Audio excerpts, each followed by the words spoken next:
देश दुनिया की तमाम बड़ी खबरों को देखने के लिए हमारे चैनल को सब्सक्राइब करें और बेल आइकन को दबाएं ताकि सबसे बड़ी खबर सबसे पहले आप तक पहुंच सके।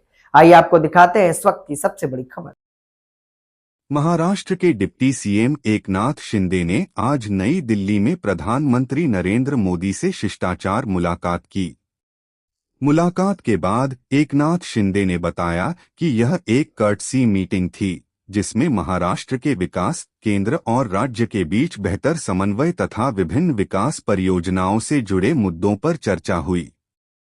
शिंदे ने कहा कि प्रधानमंत्री ने महाराष्ट्र से जुड़े कई अहम विषयों पर सकारात्मक बातचीत की और राज्य के विकास के लिए हर संभव सहयोग का भरोसा भी दिया।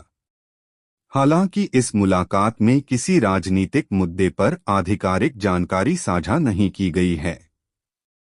अब इस मुलाकात को लेकर राजनीतिक गलियारों में चर्चाएं तेज हैं और आने वाले दिनों में इसके संभावित असर पर सभी की नजर रहेगी।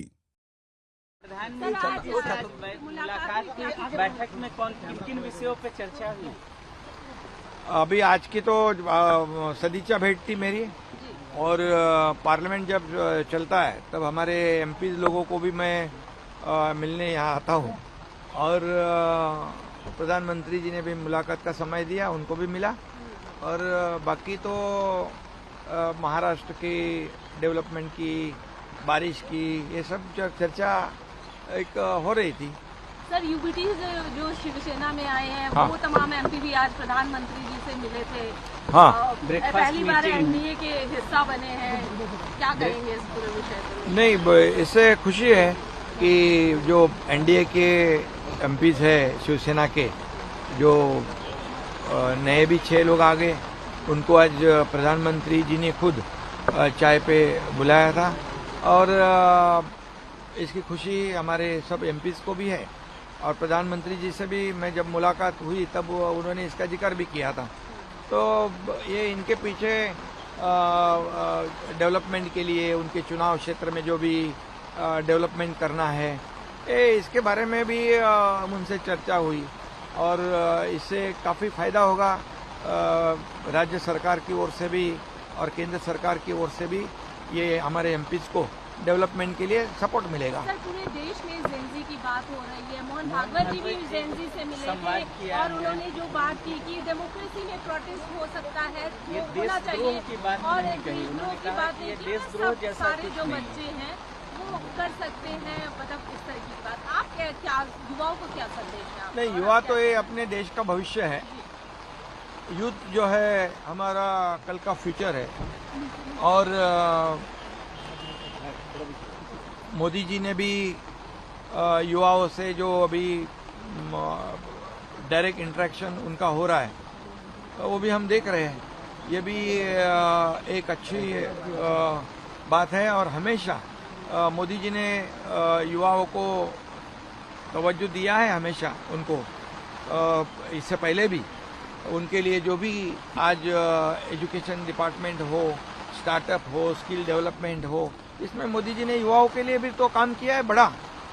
और अभी जो युवा है उनके साथ जैसे मोहन भागवत जी कहते हैं, बराबर है कि ये युवा जो है हमारा देश का भविष्य है। और मोदी जी भी आज उनसे डायरेक्ट जो बात करते हैं, इंटरेक्शन करते हैं, वो हम सबके लिए मायने रखता है।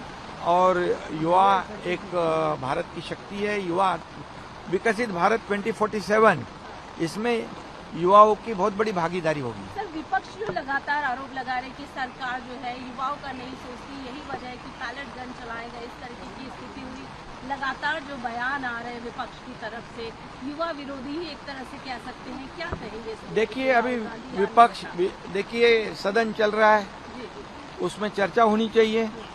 पहले तो इस्तीफे की मांग कर दी धर्मेंद्र प्रधान जी की, उन्होंने तो इस्तीफा दे दिया।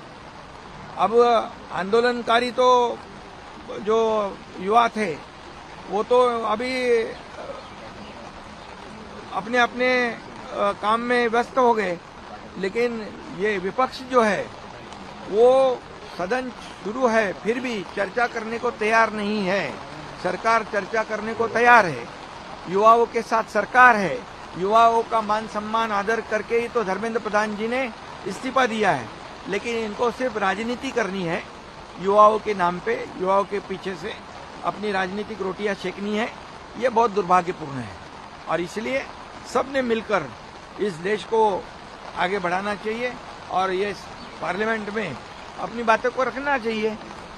ये वो मुकरते हैं, वो सिर्फ राजनीति करते हैं। ये तो